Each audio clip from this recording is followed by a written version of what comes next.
Welcome to career clock. ഇന്നത്തെ വീഡിയോയിലൂടെ നമ്മൾ ഡിസ്കസ് ചെയ്യുന്നത് ക്രിട്ടിക്കൽ റീസണിങ് സെക്ഷനിലെ സ്റ്റേറ്റ്മെൻറ്റ് ആൻഡ് അസംഷൻ എന്ന് പറയുന്ന ടോപ്പിക്കാണ്. അപ്പോൾ സ്റ്റേറ്റ്മെൻറ്റ് ആൻഡ് അസംഷനിൽ ഒരു ബേസിക് ക്വസ്റ്റ്യൻ്റെ സ്ട്രക്ചർ എങ്ങനെയായിരിക്കും? ബേസിക്കായിട്ട് നമ്മൾ കണ്ടുവരുന്ന പാറ്റേൺ എന്ന് പറഞ്ഞാൽ ഒരു ബേസിക് സ്റ്റേറ്റ്മെൻറ്റ് കാണും, അതിന് റിലേറ്റ് ചെയ്ത് വരുന്ന ഒന്നോ രണ്ടോ അതിൽ കൂടുതലോ അസംഷൻസും കാണും. എന്നിട്ട് further options will be given. Assumption 1 follows, assumption 2 follows, both assumption 1 and 2 follows, none of the assumptions follows. അപ്പോൾ ആ സ്റ്റേറ്റ്മെൻറ്റിനെ ബേസ് ചെയ്തുകൊണ്ട് ഏതാണ് കറക്റ്റ് അസംഷൻ എന്ന് ചൂസ് ചെയ്യുക എന്നതാണ് ആ ക്വസ്റ്റ്യനിലൂടെ നമുക്കുള്ള ടാസ്ക്. അപ്പോൾ ഇതിനെ എങ്ങനെ ടാക്കിൾ ചെയ്യാം, അതാണ് നമ്മൾ ഇന്നത്തെ വീഡിയോയിലൂടെ ഡിസ്കസ് ചെയ്യുന്നത്. ബേസിക് ലെവലിലുള്ള കുറച്ച് എക്സാമ്പിൾസും അറ്റ് ദി എൻഡ് നമ്മൾ ഡിസ്കസ് ചെയ്യുന്നതായിരിക്കും. അപ്പോൾ വീഡിയോ എൻഡ് വരെ കാണുക. വീഡിയോ എല്ലാവർക്കും യൂസ്ഫുൾ ആയിരിക്കുമെന്ന് പ്രതീക്ഷിക്കുന്നു. ഫർദർ സജഷൻസും എന്തെങ്കിലും അഡീഷണൽ ആയിട്ട് ആഡപ്പ് ചെയ്യണമെന്നുണ്ടെങ്കിൽ കമൻറ്റ് ബോക്സിൽ അതിനെപ്പറ്റി റിക്വസ്റ്റ് ചെയ്യാവുന്നതാണ്. നിങ്ങളുടെ സജഷൻസും വീഡിയോ റെക്കമെൻഡേഷൻസും കമൻറ്റ് ബോക്സിൽ അതോടൊപ്പം തന്നെ രേഖപ്പെടുത്താവുന്നതാണ്. അപ്പോൾ ആദ്യമായിട്ട് നമുക്കൊരു അസംഷൻ എന്താണെന്ന് നോക്കാം. അസംഷൻ എന്ന വാക്കിന് നമ്മൾ മലയാളത്തിൽ അനുമാനം എന്നാണ് പറയുന്നത്. അതായത് a thing that is accepted as true or certain to happen without proof. അതായത് ഒരു കാര്യം അത് നടക്കുമെന്ന് നമുക്ക് ഉറപ്പാണ്, പക്ഷെ അതിന് വേണ്ട രീതിയിലുള്ള പ്രൂഫും ഒന്നുമില്ല. അത് പക്ഷേ ഷുവറാണ്, അങ്ങനെ ഒരു സംഭവം ഉണ്ട്, ഇല്ലെങ്കിൽ അങ്ങനെ ഒരു കാര്യം എക്സിസ്റ്റ് ചെയ്യാം എന്നുള്ള കാര്യത്തിൽ ഒരു ഷുവർട്ടി ഉണ്ട്, പക്ഷെ അതിന് പ്രൂഫൊന്നുമില്ല. അങ്ങനെയുള്ളൊരു കാര്യത്തിന് പറയുന്ന പേരാണ് അസംഷൻ അല്ലെങ്കിൽ അനുമാനം എന്ന് പറയും. അപ്പോൾ നമ്മുടെ കോമ്പറ്റേറ്റീവ് എക്സാംസ് വരുന്ന assumption, statement assumption questions, it is more like they make you or they break you. Either they will be making you or they will be breaking you. അപ്പോൾ ഇത് പറയാനുള്ള കാരണമെന്ന് പറഞ്ഞു കഴിഞ്ഞാൽ ക്രിട്ടിക്കൽ റീസൺ ക്വസ്റ്റ്യൻസിന് usually weightage ബാക്കിയുള്ള ക്വസ്റ്റ്യൻസിനേക്കാൾ കൂടുതലാണ്. അപ്പോൾ നിങ്ങൾക്കത് ക്രാക്ക് ചെയ്യാൻ അറിയാവുന്ന ഒരാളാണെങ്കിൽ you will have that benefit over others. ബാക്കിയുള്ളവരെക്കാൾ you will be attending questions which give you more weightage of marks. അറിയില്ലെങ്കിലോ നമ്മൾ അറ്റൻഡ് ചെയ്ത് തെറ്റായിപ്പോയി കഴിഞ്ഞാൽ കിട്ടുന്ന നെഗറ്റീവ് അതുപോലെ തന്നെ മറ്റ് ക്വസ്റ്റ്യൻസിനെ അപേക്ഷിച്ച് കൂടുതലായിരിക്കും. അപ്പോൾ you should be very careful while attending such questions. നമ്മൾ അറിയില്ലെങ്കിൽ അത് അവോയ്ഡ് ചെയ്യുക എന്നുള്ളൊരു കാര്യമേ ഉള്ളൂ. ഇതെങ്ങനെ ശരി ഉത്തരത്തിലേക്ക് എത്താം എന്നുള്ള ബേസിക് ആയിട്ടുള്ള കുറച്ച് കാര്യങ്ങൾ നമ്മളിന്ന് ഡിസ്കസ് ചെയ്യുന്നതായിരിക്കും. അപ്പോൾ ഇത് ത്രൂ റെഗുലർ പ്രാക്ടീസിൽ നമുക്കിത് ടാക്കിൾ ചെയ്തെടുക്കാൻ പറ്റും. ഇതിന് ബാക്കി ക്വാണ്ടിറ്റേറ്റീവ് ആപ്റ്റിറ്റ്യൂഡിലും ബാക്കി റീസണിങ് സെക്ഷൻസിലൊക്കെ നമ്മൾ ചെയ്യുന്ന പോലെ പെർട്ടിക്കുലർ ഫോർമുലാസോ അപ്രോച്ചോ നമുക്ക് സ്പെസിഫിക് ആയിട്ട് പറയാനില്ല. എല്ലാം നമ്മുടെ മൈൻഡിനെ ഡിപ്പെൻഡ് ചെയ്താണ്, നമ്മുടെ തോട്ട് പ്രോസസ്സിനെ ഡിപ്പെൻഡ് ചെയ്താണ് ക്രിട്ടിക്കൽ അനാലിസിസിൽ നമ്മൾ ക്വസ്റ്റ്യൻസിനെ ഡീൽ ചെയ്യുന്നത്. അപ്പോൾ ആദ്യം നമുക്ക് യൂഷ്വലി എവിടെയാണ് തെറ്റ് വരിക എന്നുള്ള കാര്യം നോക്കാം. The first thing is with your brain. അതായത് your brain understands untold assumptions. ഒരു സ്റ്റേറ്റ്മെൻറ്റ് ഗിവൺ ആയിരിക്കും, അതിൽ പറഞ്ഞതിനപ്പുറമുള്ള കാര്യങ്ങൾ നമ്മുടെ ബ്രെയിൻ അങ്ങ് അസ്യൂം ചെയ്യും, അല്ലെങ്കിൽ ബ്രെയിൻ ഇങ്ങനെയൊക്കെ ആയിരിക്കുമെന്ന് അത് സ്വയം വിചാരിക്കും. അപ്പോൾ ആ ഒരു പ്രീമെയ്ഡ് നോഷനോട് കൂടിയായിരിക്കും നമ്മൾ ഫർദർ അസംഷൻസ് അല്ലെങ്കിൽ ഓപ്ഷൻസിലേക്ക് നോക്കുക. അപ്പോൾ your brain it is very crucial. Critical reasoning സെക്ഷനിൽ നമ്മൾ സജസ്റ്റ് ചെയ്യുന്നതെന്ന് പറയുന്നത് it is to partially shut down your brain. നമുക്ക് വേണ്ട ബേസിക് ആയിട്ടുള്ള കുറച്ച് നോളജും ഇൻഫർമേഷൻസും ഒക്കെ വേണ്ടി വരും, പക്ഷേ അതർ ദാൻ ദാറ്റ് നമ്മൾ ഇത്രയും നാൾ പഠിച്ച കാര്യങ്ങളും നമ്മുടെ അറിവും, നമ്മൾ +2 ഗ്രാജുവേഷനും ഒക്കെ കഴിഞ്ഞിരിക്കുന്ന ആളുകളാകുമ്പം ആ നോളജൊന്നും നമ്മുടെ കയ്യിൽ നിന്നുള്ള ഇൻപുട്ട് ക്വസ്റ്റ്യനിലേക്ക് ഇടരുത്. ക്വസ്റ്റ്യനിൽ പറഞ്ഞിരിക്കുന്ന കാര്യങ്ങളാണ് അതിൻ്റെ ബൗണ്ടറി. അതെപ്പോഴും നമ്മൾ മനസ്സിൽ കരുതണം. അപ്പോൾ your brain should be restricted. Brain normal ക്വസ്റ്റ്യൻസിലെ പോലെ അതിനെ സ്വയമേ കാര്യങ്ങൾ അസ്യൂം ചെയ്യാനായിട്ട് ഇങ്ങനെ ആയിരിക്കും, ഇങ്ങനെ ആവണമല്ലോ എന്ന് നമ്മൾ ഫോർ ഗ്രാൻറ്റഡ് എടുക്കരുത്. പിന്നെ വരുന്നതാണ് your knowledge. Your knowledge bank ഇൻ്റർഫിയേഴ്സ് with your thought process. ഞാൻ ഫസ്റ്റ് പോയിന്റിൽ പറഞ്ഞ കാര്യം തന്നെ, നമ്മൾ ഇതുവരെ കേട്ടതും കണ്ടതും അറിഞ്ഞതുമായ കാര്യങ്ങൾ ഈ സ്റ്റേറ്റ്മെൻറ്റിൽ ഇൻഫ്ലുവൻസ് ചെലുത്തും. അപ്പോൾ നമ്മൾ ഇതിനു മുമ്പ് ഇങ്ങനെയല്ലേ കണ്ടിരിക്കുന്നത്, ഇങ്ങനെ ആവണമല്ലോ എന്നൊക്കെ ഉള്ള അസംഷൻസിലേക്ക് നമ്മൾ സ്വയമേ നീങ്ങാൻ തുടങ്ങും. അത് അനുവദിച്ചുകൂടാ. പിന്നെന്താണ് സിമിലർ സിറ്റുവേഷൻസ്. ഇങ്ങനെയുള്ളൊരു സിമിലർ സിറ്റുവേഷൻ നമ്മൾ ഇതിനു മുമ്പ് എവിടെയെങ്കിലും കണ്ടിട്ടുണ്ടെങ്കിലോ ഇല്ലെങ്കിൽ നമ്മൾ ഗോ ത്രൂ ചെയ്തിട്ടുണ്ടെങ്കിലോ അതിവിടെ ഇൻ്റർഫിയർ. ഇങ്ങനെ ഒരു സിറ്റുവേഷൻ അന്ന് സംഭവിച്ചപ്പോൾ ഇങ്ങനെ ആയിരുന്നില്ലേ, അപ്പോൾ ഇങ്ങനെ ആവണമല്ലോ ഇവിടെയും എന്നുള്ള തോന്നൽ, അതനുവദിച്ചുകൂടാ. പിന്നെ വരുന്നതാണ് ഓരോരുത്തരുടെ പേഴ്സ്പെക്റ്റീവ്. ഇപ്പം നമുക്ക് സ്വന്തമായിട്ടുള്ള പേഴ്സ്പെക്റ്റീവ്സ് ആണ്. ഓരോ വ്യക്തിക്കും അവരവരുടേതായിട്ടുള്ള പേഴ്സ്പെക്റ്റീവ്സ് കാണും. ചിലർ ഗിവൺ സ്റ്റേറ്റ്മെൻറ്റിനെ ഒപ്പോസ് ചെയ്യാം, ചിലർ അതേ സ്റ്റേറ്റ്മെൻറ്റിന് ചിലർ ഫേവറും ചെയ്യാം. അപ്പോൾ ഇത് ഡിപ്പെൻഡ്സ് ഓൺ യുവർ പേഴ്സ്പെക്റ്റീവ്. അപ്പം നമ്മുടെ പെർസ്പെക്റ്റീവ് അല്ല ആക്ച്വലി ഇമ്പോർട്ടൻറ്റ്. ഒരു സ്പീക്കറാണ് ഒരു സ്റ്റേറ്റ്മെൻറ്റ് മേക്ക് ചെയ്യുന്നത്. അപ്പോൾ what will he be thinking എന്നുള്ളതിനാണ് ഇമ്പോർട്ടൻസ്. അയാളുടെ ചിന്തകൾക്കാണ് അവിടെ ഇമ്പോർട്ടൻസ് കൊടുക്കേണ്ടത്. നമ്മുടെ ആസ്പെക്റ്റുകൾക്കും നമ്മുടെ കാഴ്ചപ്പാടുകൾക്കും നമ്മുടെ അറിവിനുമല്ല മുൻതൂക്കം കൊടുക്കേണ്ടത്. അടുത്തതായി എന്താണ് ഒരു റൈറ്റ് അസംഷൻ എന്ന് നോക്കാം. The speaker makes A statement only after assuming certain things. ഏതൊരു സ്പീക്കറുമാവട്ടെ ഒരു കാര്യം പറയുമ്പോൾ അയാളുടെ മനസ്സിൽ ചില കാര്യങ്ങൾ തോന്നിയത് കൊണ്ടാവണമല്ലോ അയാൾ ഒരു സ്റ്റേറ്റ്മെൻറ്റ് മേക്ക് ചെയ്യുന്നത്. അപ്പോൾ അയാളുടെ മനസ്സിൽ ഓൾറെഡി പ്രീമെയ്ഡ് ആയിട്ടുള്ളൊരു അസംഷൻ കാണും. ഈ assumptions in the mind of the speaker അതാണ് gives dimension to the question, അല്ലെങ്കിൽ ആ സ്റ്റേറ്റ്മെൻറ്റിന് വേരിയസ് ഡയമെൻഷൻസ് കൊടുക്കുന്നത് സ്പീക്കറിൻ്റെ മനസ്സിലുള്ള അസംഷൻസ് ആണ്. Thus a basic assumption is that which a speaker definitely believes in. ആ സ്പീക്കർ ഉറപ്പായിട്ടും ചിന്തിച്ചിട്ടുണ്ടാവുന്ന ഒരു കാര്യം ഉണ്ടാവുമല്ലോ, അതാണ് എപ്പോഴും ബേസിക് അസംഷൻ എന്ന് പറയുന്നത്. നമ്മൾ ചിന്തിക്കുന്നതോ നമ്മുടെ ഫ്രണ്ട് ചിന്തിക്കുന്നതോ ജനറൽ പബ്ലിക് ചിന്തിക്കുന്നതോ ആയിട്ടുള്ള കാര്യങ്ങളല്ല, ആ സ്പീക്കർ എന്തായിരിക്കാം ചിന്തിച്ചിട്ടുള്ളത്, അതാണ് എപ്പോഴും ഒരു ബേസിക് അസംഷൻ ആവുന്നത്. ഇതൊക്കെ മനസ്സിൽ വെച്ചുകൊണ്ടായിരിക്കും അയാളിത് പറഞ്ഞിട്ടുണ്ടാവുക. ആ റീസൺസ് ആണ് അസംഷനായിട്ട് വരിക. ഇനി നമുക്ക് നോക്കാം ഒരു അസംഷനെ നമുക്ക് എങ്ങനെ തിരിച്ചറിയാം. ഒരു അസംഷൻ എപ്പോഴും എന്തായിരിക്കും? ഇൻഡെഫിനിറ്റ് ആയിരിക്കും. അതിങ്ങനെയാണ് എന്ന് ഉറപ്പിച്ച് പറയാൻ പറ്റില്ല. കാരണം പല സാധ്യതകൾ കാണാം. ഒരു സ്റ്റേറ്റ്മെൻറ്റിന് പുറകിൽ പല ചിന്തകൾ കാണാം. ഒരേ സ്റ്റേറ്റ്മെൻറ്റ് പലരും പറയുമ്പോൾ അവരുടെ മനസ്സിലുണ്ടാവുന്ന കാര്യങ്ങൾ വേരി ചെയ്യാം. പല റീസൺസിനെ ബേസ് ചെയ്തായിരിക്കും, പല സർക്കംസ്റ്റാൻസസിനെ ബേസ് ചെയ്തായിരിക്കും അവർ ആ സ്റ്റേറ്റ്മെൻറ്റ് മേക്ക് ചെയ്തിട്ടുണ്ടാവുക. അപ്പോൾ അസംഷൻ ഒരിക്കലും ഡെഫിനിറ്റ് അല്ല, ഇതാണ് കാരണം എന്ന് പറയാൻ പറ്റില്ല. ഒന്നിൽ കൂടുതൽ അസംഷൻസ് ഉണ്ടാവാം, സാധ്യതകളുണ്ട്. പിന്നെ യൂഷ്വലി കണ്ടുവരുന്നത് only, each, any, every, all, definitely, certainly, etcetera ഇങ്ങനെയുള്ള വേർഡ്സുകൾ യൂസ് ചെയ്ത് വരുന്ന assumptions in general case will be wrong. അതായത് only, each, any, every, all, definitely എന്നൊക്കെ പറയുന്നത് നമ്മളതങ്ങ് ഉറപ്പിച്ച് പറയുന്ന സ്റ്റേറ്റ്മെൻറ്റ്സിലാണ് ഇങ്ങനെയുള്ള വേർഡ്സ് യൂസ് ചെയ്യുന്നത്. അപ്പോൾ ഈ വേർഡ്സ് വരുന്ന അസംഷൻസ് നോർമൽ കേസിൽ usually it will be a wrong assumption. അടുത്ത എന്താണ്?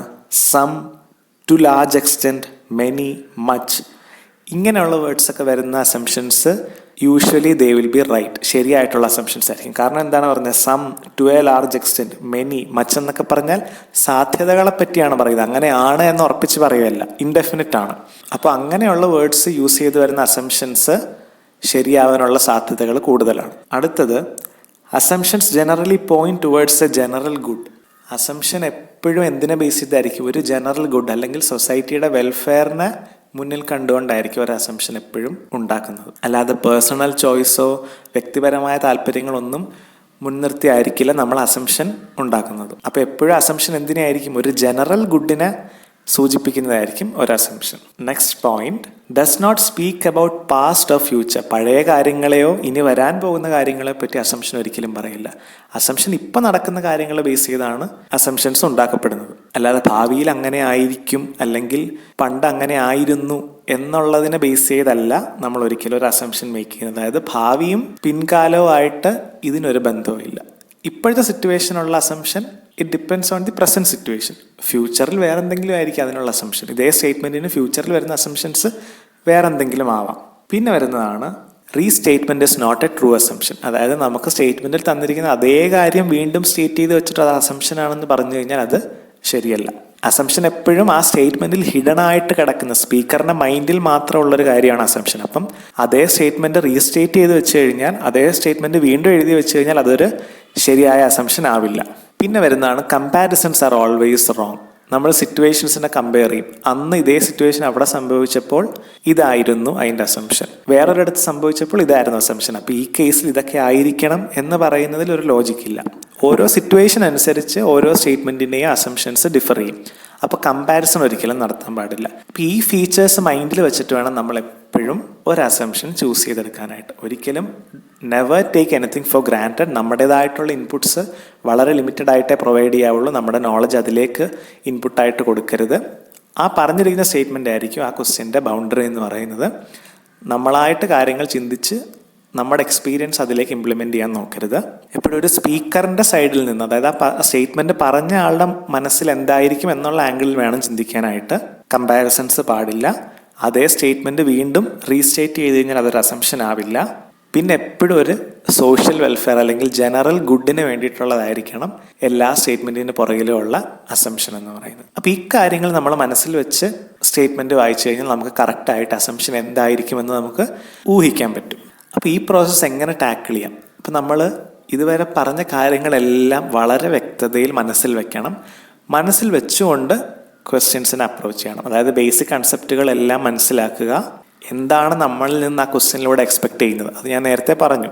സ്പീക്കറുടെ മൈൻഡിൽ എന്താണെന്ന് ഉള്ള വ്യൂ പോയിന്റിൽ വേണം നമ്മൾ നോക്കിക്കണ്ട് അസംഷൻ ചൂസ് ചെയ്യാനായിട്ട്. നമ്മുടെ വ്യൂ പോയിന്റിന് അവിടെ പ്രസക്തിയില്ല. പിന്നെ എന്ത് ചെയ്യണം?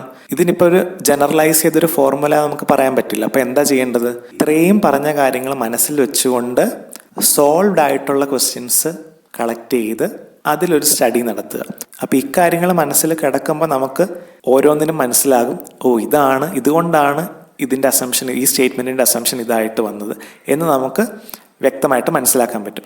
അങ്ങനെ ഒരുപാട് ക്വസ്റ്റ്യൻസിലൂടെ കടന്നു പോകുമ്പോൾ നമ്മുടെ മൈൻഡിൽ ഓട്ടോമാറ്റിക്കലി സ്റ്റേറ്റ്മെൻറ്റിൻ്റെ അസംഷൻസ് ഇങ്ങനെയൊക്കെയാണ് യൂഷ്വലി വരുന്നത് എന്നൊരു നോഷൻ നമ്മളിലേക്ക് വരും. അത് ഡെവലപ്പ് ചെയ്തെടുക്കുക എന്നുള്ളതാണ് ഒരേ ഒരു കാര്യം ചെയ്യാവുന്നത്. അപ്പോൾ ഇതുവരെ പറഞ്ഞ കഴിഞ്ഞ സ്ലൈഡ് വരെ നമ്മൾ ഡിസ്കസ് ചെയ്ത എല്ലാ പോയിന്റുകളും വളരെ ക്ലിയർ ആയിട്ട് മൈൻഡിൽ വെക്കണം. എന്നിട്ട് ക്വസ്റ്റ്യൻസിനെ അപ്രോച്ച് ചെയ്യാം. അപ്പോൾ പതുക്കെ ഇൻ ഡ്യൂ കോഴ്സ് നമ്മുടെ മൈൻഡ് അതിലേക്ക് അഡാപ്റ്റഡ് ആവും. അങ്ങനെയാണ് നമുക്ക് ക്വസ്റ്റ്യൻസിനെ ടാക്കിൾ ചെയ്യാൻ പറ്റുക. ഇനി നമുക്ക് കുറച്ച് എക്സാമ്പിൾസ് നോക്കാം. ഫസ്റ്റ് സ്റ്റേറ്റ്മെൻറ്റ് പറയുന്നത്, you are hereby appointed as a programmer with a probation period of 1 year and your performance will be reviewed at the end of the period for confirmation. A line from an appointment letter. അപ്പോൾ ഒരു appointment ലെറ്ററിൽ ഒരു ലൈനാണ് ഈ പറഞ്ഞിരിക്കുന്നത്. അതായത് നിങ്ങളെ പ്രോഗ്രാമറായിട്ട് appoint ചെയ്യുന്നു. നിങ്ങൾ 1 വർഷത്തെ പ്രൊബേഷനിലായിരിക്കും. പ്രൊബേഷൻ പീരീഡിൻ്റെ എൻഡിൽ നിങ്ങൾ അനാലിസിസ് നടത്തിയിട്ടായിരിക്കും, നിങ്ങളുടെ പെർഫോമൻസിന് അനാലിസിസ് നടത്തിയിട്ടായിരിക്കും നിങ്ങൾക്ക് ജോബ് കൺഫേംഡ് ആവുന്നത്. അപ്പോൾ ഈ സ്റ്റേറ്റ്മെൻറ്റ് എങ്ങനെയായിരിക്കും? എപ്പോഴും ഇതൊരു മാനേജീരിയൽ ലെവൽ അല്ലെങ്കിൽ HR ലെവലിൽ സ്റ്റേറ്റ് ചെയ്തിട്ടുള്ളൊരു സ്റ്റേറ്റ്മെൻ്റ് ആണ് ഈ പറഞ്ഞിരിക്കുന്നത്. അതായത് ആ കമ്പനിയിലെ ഹയർ ഒഫീഷ്യൽസ്. അപ്പോൾ അവരെന്തായിരിക്കും എപ്പോഴും മുന്നിൽ കണ്ടിട്ടുള്ളത്? ഒരാളെ സെലക്ട് ചെയ്യുമ്പോൾ അവരുടെ മനസ്സിൽ എന്തായിരിക്കും? അവൻ അത്രത്തോളം നല്ലതാണ് വർക്കിലെന്ന് അവർക്ക് ഉറപ്പുവരുത്തണം. അപ്പോൾ അവരെന്ത് ചെയ്യും? ഇനിഷ്യലി സെലക്ട് ചെയ്യുമ്പോൾ അവർക്കിത് ചെക്ക് ചെയ്യാനുള്ള മറ്റു മാർഗ്ഗങ്ങളൊന്നുമില്ല. അതുകൊണ്ടാണ് അവർ 1 year പ്രൊബേഷൻ പറഞ്ഞിരിക്കുന്നത്. അപ്പോൾ ഈ 1 year പ്രൊബേഷനിലൂടെ അവർ എക്സ്പെക്ട് ചെയ്യുന്നത് എന്തായിരിക്കും? ഈ 1 yearൽ അവൻ്റെ മാക്സിമം ഇൻപുട്ട് കൊടുക്കും. കാരണം ഈ 1 yearലെ പെർഫോമൻസിനെ ബേസ് ചെയ്താണ് അവനെ സ്ഥിരപ്പെടുത്തുന്നത്. അപ്പോൾ he will be giving his maximum input. അപ്പോൾ അവൻ്റെ പ്യുവർ ആയിട്ടുള്ള കപ്പാസിറ്റി എന്താണെന്ന് മനസ്സിലാക്കാൻ പറ്റും. പിന്നീട് എന്താണ്? ഇനിഷ്യൽ സ്റ്റേറ്റിൽ നമുക്ക് അവൻ്റെ പെർഫോമൻസോ അവൻ്റെ കപ്പാസിറ്റി എന്താണെന്ന് അറിയില്ല. അപ്പോൾ ഒരു 1 year കൊണ്ട് അവനെ പ്രോപ്പറായിട്ട് സ്റ്റഡി ചെയ്യാനുള്ളൊരു ടൈമും നമുക്ക് കിട്ടും. അപ്പോൾ ഇത് മനസ്സിൽ വെച്ചുകൊണ്ടായിരിക്കും 1 year എന്നുള്ള പ്രൊബേഷൻ ജനറലി മാനേജറിയൽ ലെവലിൽ അവർ അപ്പോയിൻമെൻറ്റ് സമയത്ത് മുൻപോട്ട് വയ്ക്കുന്നത്. അപ്പോൾ ഇതാണ് സാധ്യതകൾ. സ്റ്റേറ്റ്മെൻറ്റ് വായിച്ചപ്പോൾ നമുക്ക് കിട്ടി. നമുക്കൊരു ഐഡിയ ഉണ്ട് മനസ്സിൽ ഓൾറെഡി. ഇനി അസംഷൻസിലേക്ക് പോവുക. ഫസ്റ്റ് അസംഷൻ പറയുന്നത്, the performance of an individual generally is not known at the time of appointment offer. Appointment ടൈമിൽ നമുക്ക് ആ വ്യക്തിയുടെ പെർഫോമൻസിനെ കുറിച്ച് നമുക്ക് അറിയാൻ പറ്റില്ല. അപ്പോൾ first point it is a right assumption. Second പറയുന്നത് എന്താണ്? Generally an individual tries to prove his worth in the probation period. അപ്പോൾ ആ ഒരു വർഷം he will be giving his maximum input. അപ്പോൾ അവൻ്റെ കറക്റ്റ് ഇവാലുവേഷൻ നടക്കും. അവൻ്റെ മാക്സിമം പോസിബിൾ കപ്പാസിറ്റി എന്താണെന്ന് കമ്പനിക്ക് അറിയാനും പറ്റും. അപ്പോൾ 2 സ്റ്റേറ്റ്മെൻറ്റും ഒരു സ്പീക്കർ എന്ന നിലയിൽ, അത് പറഞ്ഞിട്ടുള്ള സ്പീക്കറിൻ്റെ മൈൻഡിൽ നിന്ന് നോക്കുമ്പം ഇറ്റ് ഈസ് റൈറ്റ്. അപ്പം both the assumptions are true.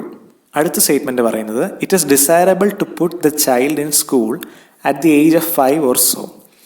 അതായത് 5 വയസ്സോ അതിന് മുകളിലോട്ടൊക്കെ ആകുമ്പോഴാണ് ഒരു കുട്ടിയെ സ്കൂളിൽ ചേർക്കാനായിട്ടുള്ള ബെസ്റ്റ് ടൈം എന്നാണ് സ്റ്റേറ്റ്മെൻറ്റിൽ പറയുന്നത്. അപ്പോൾ ഈ സ്റ്റേറ്റ്മെൻറ്റ് ആരായിരിക്കും പറഞ്ഞിട്ടുള്ളത്? ഒന്നെങ്കിൽ ഒരു ചൈൽഡ് സ്പെഷ്യലിസ്റ്റ്, ഒരു ഡോക്ടർ ആയിരിക്കാം, ഇല്ലെങ്കിൽ ഏതെങ്കിലും ഒരു വിദ്യാഭ്യാസ മേഖലയായിട്ട് ബന്ധപ്പെട്ടിരിക്കുന്ന ഒരാളായിരിക്കാം, ഇല്ലെങ്കിൽ ചൈൽഡ് സൈക്കോളജിയൊക്കെ കൈകാര്യം ചെയ്യുന്ന ആളുകളായിരിക്കാം. അപ്പോൾ ഇങ്ങനെയുള്ളൊരു കാറ്റഗറി ഓഫ് പീപ്പിളാണ് ഇങ്ങനൊരു സ്റ്റേറ്റ്മെൻറ്റ് പറയാൻ സാധ്യത കൂടുതൽ. അപ്പോൾ അങ്ങനെ പറയാനുള്ള റീസൺ എന്തായിരിക്കും? ഒന്നെങ്കിൽ കുട്ടിക്ക് വ്യക്തമായ ഒരു ശാരീരികവും മാനസികമായിട്ടുള്ളൊരു വളർച്ച വന്നതിന് ശേഷം സ്കൂളിൽ ചേർക്കുന്നതാണ് നല്ലത് എന്നൊരു ഇതായിരിക്കാം. സ്കൂളിൻ്റെ എൻവയോൺമെൻറ്റായിട്ട് അവൻ അഡ്ജസ്റ്റ് ചെയ്യാനായിട്ട് കുറച്ചും കൂടെ വളർന്നതിന് ശേഷം, അതായത് 2-3 വയസ്സിൽ ചേർക്കുന്നതിനേക്കാൾ ഒരു 4-5 വയസ്സായിട്ട് ചേർക്കുന്നതാണ് ബെറ്റർ എന്നുള്ളൊരു ആസ്പെക്റ്റ് ആയിരിക്കാം. പിന്നീട് എന്താണ്? കുട്ടി ചെറിയ പ്രായത്തിൽ മാതാപിതാക്കളോടൊപ്പം കുറേ കൂടെ സമയം ചെലവഴിക്കണം എന്നുള്ളൊരു ആസ്പെക്റ്റ് ആയിരിക്കും. അപ്പോൾ ഇങ്ങനെയൊക്കെയാണുള്ളത് പോസിബിൾ അസംഷൻസ് ആയിട്ട് വരുന്നത്. ഇനി നമുക്ക് നോക്കാം. Assumption number 1, at that age the child reaches appropriate level of development and is ready to learn. അപ്പോൾ നമ്മൾ ക്വസ്റ്റ്യൻ വായിച്ചപ്പോൾ നമുക്ക് തോന്നിയ അസംഷനിൽ ഒരെണ്ണമാണത്. അപ്പോൾ it is true. The schools do not admit children after 6 years of age. ആ പറയുന്നത് ആക്ച്വലി ഒന്ന് നോക്കിയാൽ അതൊരു സ്പീക്കറിൻ്റെ സെൻസിൽ സ്കൂളിൽ കുട്ടികൾ 6 വയസ്സിന് ശേഷമേ ചേർക്കൂ എന്നുള്ളത് കൊണ്ട് കുട്ടികൾ 5 വയസ്സിന് ശേഷം സ്കൂളിൽ ചേർക്കുന്നതാണ് നല്ലത് എന്ന് പറയുന്നത് ഒരു ലോജിക്ക് ഇല്ലാത്ത കാര്യമാണ്. അപ്പോൾ അവിടെ തന്നെ നമുക്ക് എന്ത് മനസ്സിലാക്കാം, അതൊരു റോങ് അസംഷൻ ആണെന്ന് മനസ്സിലാക്കാം. അപ്പോൾ ഈ കേസിൽ എന്താണ്, only the first assumption is true. അടുത്ത statement, in order to bring punctuality in our office we must provide conveyance allowance to our employees. അപ്പോൾ ഇതും എന്താണ്, ഒരു മാനേജറിയൽ ലെവലിൽ മേക്ക് ചെയ്തിട്ടുള്ളൊരു സ്റ്റേറ്റ്മെന്റ് ആണ്. എന്തുകൊണ്ടായിരിക്കും ഇങ്ങനെ പറയാനുള്ള കാര്യം, കൺവെയൻസ് അലവൻസ് കൊടുക്കുമ്പോൾ ആളുകൾ പങ്ക്ച്വലായിട്ട് വരും എന്ന പ്രതീക്ഷ. ജനറൽ ഗുഡാണ് ഈ കാര്യങ്ങളല്ല അല്ലേ, ഒരാളുടെ വ്യക്തിപരമായ താല്പര്യത്തിന് പുറത്ത് പറയുന്നതല്ല. പിന്നീട് എന്തായിരിക്കാം, ആ ഓഫീസിൽ മിക്ക ഓഫീസേഴ്സും പങ്ക്ച്വലല്ല, താമസിച്ചൊക്കെയാണ് വരുന്നത്. അതൊരു അസംഷനാണ്. അതുകൊണ്ടായിരിക്കണമല്ലോ ഇങ്ങനെ എന്തെങ്കിലും ഇൻട്രൊഡ്യൂസ് ചെയ്യുമ്പം കുറേ പേര് ടൈം കീപ്പ് ചെയ്ത് വരും. പിന്നെ എന്താവാം, ടൈം കീപ്പ് ചെയ്ത് വരുന്നവരെ എൻകറേജ് ചെയ്യാൻ വേണ്ടിയിട്ട് അവർക്ക് എന്തെങ്കിലും ചെറിയൊരു ആഡഡ് ബെനിഫിറ്റ് കൊടുക്കാം. അപ്പോൾ ഇങ്ങനെയുള്ളതൊക്കെയാണ് പോസിബിൾ അസംഷൻസ് ആയിട്ട് വരിക. ഇനി നമുക്ക് നോക്കാം, conveyance allowance will not help in bringing punctuality. അതായത് പറയുന്നത് conveyance allowance will not help in bringing punctuality. അത് കൊണ്ടുവരില്ല എന്ന് ഉറപ്പിച്ചങ്ങ് പറയാം, ഒരു ഡെഫിനറ്റ് ആയിട്ട് പറയാം. അതുകൊണ്ട് കാര്യമില്ല. അപ്പോൾ ഡെഫിനറ്റ് ആയിട്ട് വരുന്നതാണ്, അതുകൊണ്ട് അതൊരു പ്രോപ്പർ അസംഷൻ അല്ല. അതുമല്ല, കൺവെയൻസ് അലവൻസ് കൊടുത്തു കഴിഞ്ഞാൽ ആളുകൾ പങ്ക്ച്വലായിട്ട് വരത്തില്ല. എന്നാൽ അങ്ങനെയാണെങ്കിൽ അലവൻസ് കൊടുക്കാം എന്നൊരു കമ്പനി പറയത്തില്ല. അപ്പോൾ അതൊരു കംപ്ലീറ്റ്ലി ബ്ലണ്ടർ ആയിട്ടുള്ളൊരു അസംഷനാണ്. അടുത്ത അസംഷൻ എന്താണ്, discipline and reward should always go hand in hand. അത് നമ്മൾ ഇനിഷ്യലി ഊഹിച്ചിരുന്ന അസംഷൻസിൽ ഒരെണ്ണമാണ്. അതായത് അവരൊരു ഡിസിപ്ലിൻ മെയിൻറ്റെയിൻ ചെയ്യുമ്പോൾ അവർക്ക് എന്തെങ്കിലും റിവാർഡ് എന്ന രീതിയിൽ അതിനെ എൻകറേജ് ചെയ്യാൻ, അതിനൊന്ന് മോട്ടിവേറ്റ് ചെയ്യാനായിട്ട് എന്തെങ്കിലും തിരിച്ചു കൊടുക്കണം. അപ്പോൾ discipline and reward should always go hand in hand. അപ്പോൾ it is a true assumption. അപ്പോൾ ഇവിടെ എന്താണ്, only assumption number 2 is true. അപ്പോൾ ഇങ്ങനെയുള്ള കാര്യങ്ങൾ ശ്രദ്ധിച്ച് മുന്നോട്ട് പോയി കഴിഞ്ഞാൽ നമുക്ക് ഫെർദർ ക്വസ്റ്റ്യൻസിന് കുറേ കൂടി ഈസി ആയിട്ട് ആൻസർ ചെയ്യാനും ക്രിട്ടിക്കൽ റീസണിങ് നന്നായിട്ട് അറ്റൻഡ് ചെയ്യാൻ പറ്റിക്കഴിഞ്ഞാൽ നമുക്കത് നല്ലൊരു എഡ്ജാണ് ഓവർ അതർ കാൻഡിഡേറ്റ്സ്. കാരണം വെയിറ്റേജ് കൂടുതലാണ്, വലിയ കാൽക്കുലേഷൻസ് വരുന്നില്ല, ഇംഗ്ലീഷ് വായിക്കാൻ മാത്രം അറിഞ്ഞാൽ മതി, കുറഞ്ഞ സമയത്തിനുള്ളിൽ കൂടുതൽ മാർക്സ് അറ്റൈൻ ചെയ്യാൻ പറ്റും. അപ്പോൾ ഇന്നത്തെ നമ്മൾ ജസ്റ്റ് ബേസിക് ആയിട്ടുള്ള 2-3 ക്വസ്റ്റ്യൻസ് ആണ് ഡിസ്കസ് ചെയ്തത്. ഫെർദർ ക്വസ്റ്റ്യൻ ഡിസ്കഷൻ മാത്രമായിട്ടൊരു സെഷനും കൂടെ അറേഞ്ച് ചെയ്യുന്നതായിരിക്കും. ഇതിലെന്തെങ്കിലും ഡൗട്ട്സ് ഉണ്ടെങ്കിൽ, ഫെർദർ എന്തെങ്കിലും ആഡ് ഓൺ ചെയ്യണമെന്നുണ്ടെങ്കിൽ കമൻറ്റ് സെക്ഷനിൽ ഒന്ന് കമൻറ്റ് ചെയ്യുക. അപ്പോൾ സ്റ്റേ ട്യൂൺഡ്. Thank you.